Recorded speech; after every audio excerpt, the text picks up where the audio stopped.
كل اللي هتشوفه في الفيديو ده للتعليم بس، علشان تتعلم تحمي نفسك والأنظمة اللي بتشتغل عليها. كل حاجة هنا معمولة في بيئة آمنة وتجريبية، ومش مسموح تستخدم المعلومات دي في أي حاجة تضر غيرك أو تخالف القانون. أقوى أداة لمعرفة تقنيات أي موقع وهي أداة الوات ويب. الأداة دي بتكشف لك السيرفر ولغة البرمجة والCMS اللي هو نظام إدارة المحتوى على الموقع. يعني برنامج إدارة الموقع هو إيه؟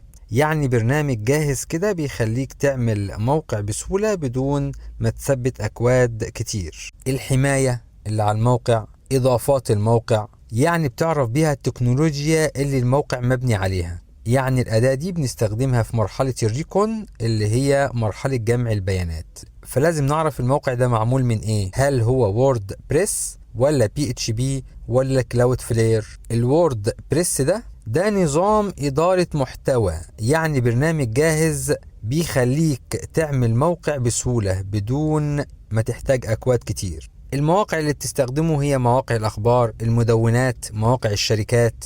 PHP دي لغة برمجة خاصة بالويب. الكلاود فلير دي شركة بتقدم حماية وتسريع للمواقع، يعني حماية الموقع من الهجمات. هنثبت التول من خلال الأوامر دي. طبعا كل الأوامر بسيبها لك في الديسكريبشن تحت.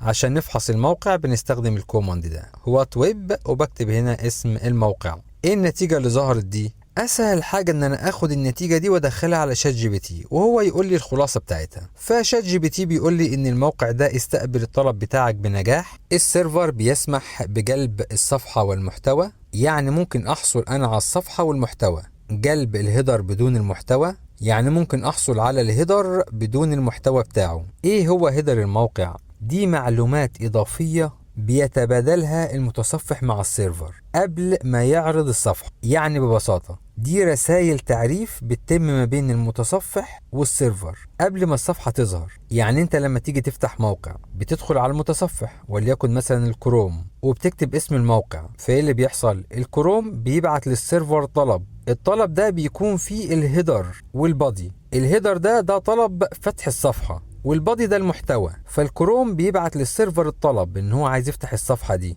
الطلب ده بيكون مكون من حاجتين، الهيدر والبادي. البادي اللي هو المحتوى، والهيدر هي المعلومات الإضافية اللي بيتبادلها المتصفح مع السيرفر. الموقع ده في الولايات المتحدة، تقنية الصفحة HTML5. كده عرفت اللغة اللي معمولة بها الصفحة، وده الإصدار الأحدث من HTML. الموقع بيستخدم الكلاود فلير، يعني محمي، يعني معناه انه محمي بال WEF وفي CDN، والاي بي الحقيقي بتاع الموقع مخفي. يعني الاي بي اللي ظاهر لي ده هو الاي بي بتاع الكلاود فلير، وده عنوان الصفحة.